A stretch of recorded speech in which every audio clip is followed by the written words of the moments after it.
Hey everybody, I'm Matt and you're listening to the Board Game Hits podcast, the show for people who love solo board gaming. Whether you're here for news, thoughtful reviews, or just some laid-back game chat, I'm glad you stopped by. Let's get into it. Skytear Horde Solo Review. Is it really lane defense?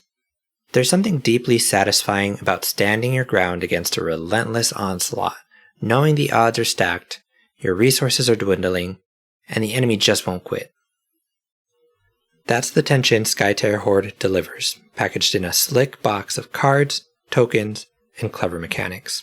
But here's the twist. It's not really a tower defense game. It pretends to be one, dresses like one, even throws around terminology like castle and lanes. But beneath all that, it's a card dueling game. In this board game review, I'll show you why, but you know what? If we cut to the chase, I still dig it. This is one of those games that doesn't fully reveal itself in the first play. In fact, my first game was so chill. I thought I might have misread the rules. Turns out, I was just playing on normal difficulty. Rookie move. Flip the dial to hard, and suddenly, Skytear Horde becomes the thrilling, tight experience it's meant to be. Let me walk you through it. Overview. Skytear Horde is a solo and cooperative castle defense card game, where an unknown corruption has begun to spread across the fantasy realm of Skytear. As portals open, hordes of monsters stream out, led by terrifying outsiders. You, the Alliance, are all that stands in their way, summoning allies, casting spells, and erecting towers in a desperate attempt to push back the darkness. Each turn flows through 7 phases: Refresh, Horde, Alliance, Treachery, Fight, Pillage, and End. That sounds like a lot, but the phases are short and they create a rhythm that feels intuitive after just a few rounds. The battlefield is 6 lanes wide. Monsters spawn into those lanes, you try to meet them head on with allies or towers, and then the fight phase begins to bring it all to life. If a monster has no opposition in its lane, it goes straight for your castle. Likewise, unopposed allies can strike the portals. That tug of war becomes the core of the game. Victory means outlasting the horde and taking on the outsider. But if your castle falls or your alliance deck runs out, game over, hero. Gameplay. Let me be honest. My first game had me scratching my head. I used the recommended starter decks and setup, played on normal difficulty, and not much happened. Monsters would trickle in, I'd slap them with an ally, and I just kind of shuffled cards around awkwardly like a middle school dance. I expected chaos, waves of monsters, a castle barely holding on, and instead, I got a polite parade of weaklings. So, I bumped it up to hard difficulty, shuffled in a new alliance, and then it clicked. Suddenly, I was making real decisions. Do I take 3 damage to the castle this turn so I can keep my spell in hand for a bigger combo next round? Do I sacrifice an ally just to thin the board, knowing I'll draw more if I'm aggressive? This game doesn't reward turtling. In fact, if you don't beat monsters quickly, you don't draw more cards. If you don't have cards to play, well, then you're just wasting mana. That aggressive tempo forces you into action every turn. One of my favorite surprises? The minions. No, not the cute yellow characters from Despicable Me, though, now that I think about it, they could be. They start as cute little ankle biters, barely worth your time as their threat to the alliance deck is minimal. But if you leave them alone, and they start stacking power-ups, suddenly you're staring down at a glittering, buffed-up minion that's stronger than anything else on the board, and knocking out chunks of your alliance deck every turn. I love that escalation. It's simple, it's elegant, and splitting your attention between the monsters in your lane and the pillaging minions is brilliant. The game's mana system is also worth mentioning.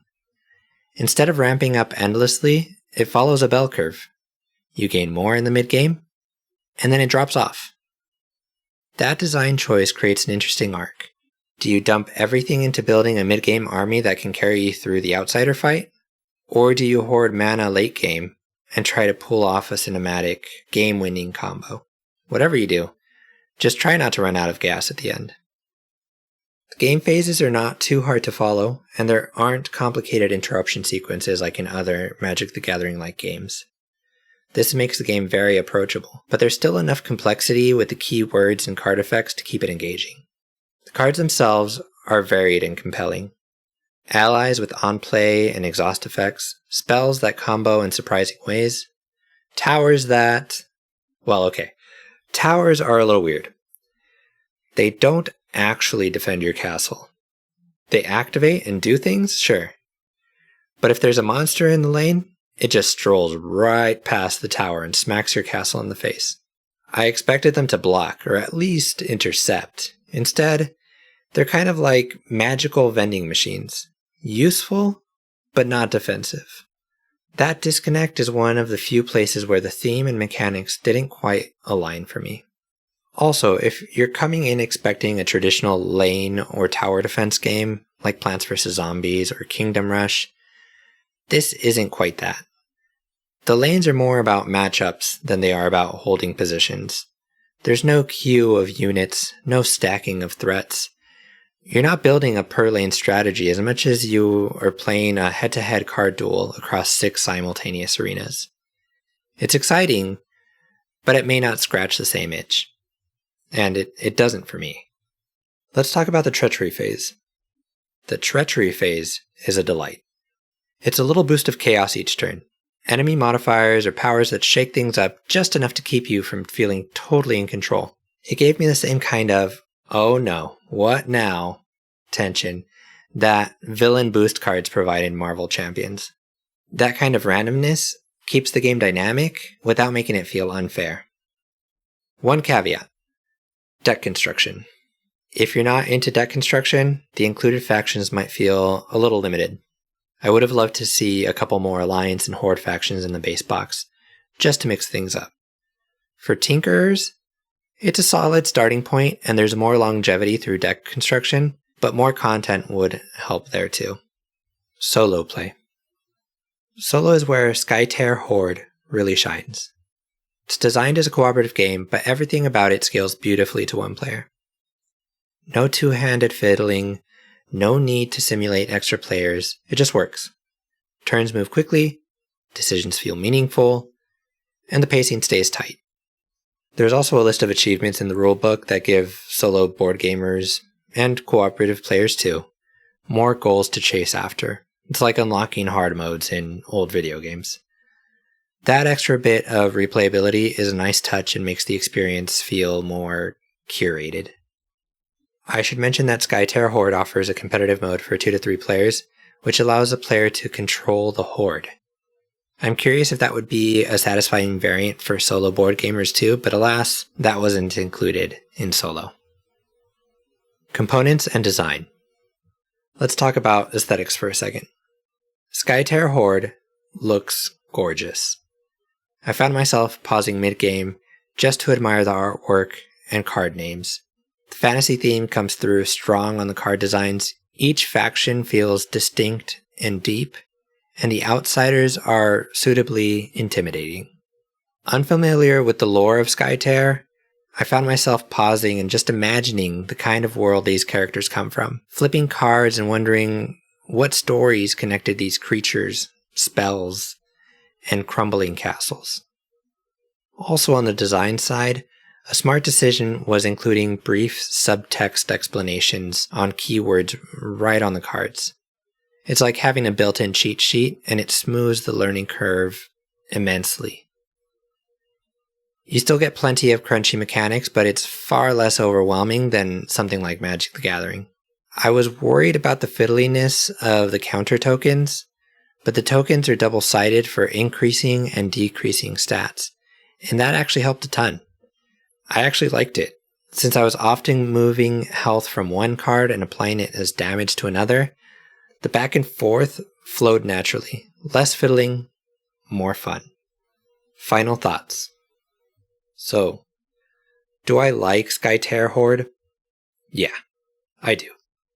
It took a second to warm up to, but once I hit the right difficulty and got a feel for its rhythm, it became a tense, fast-paced card battler with surprising depth.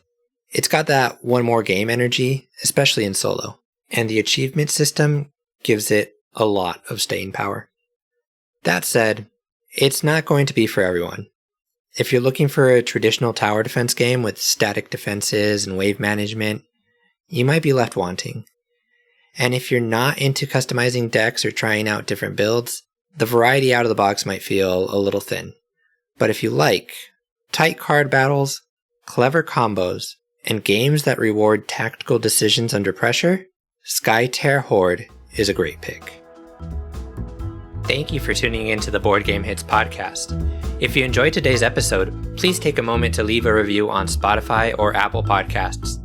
Don't forget to hit the subscribe button so you never miss a solo board gaming episode. You can also stay up to date by visiting BoardGameHits.com and signing up for my newsletter. See you next time.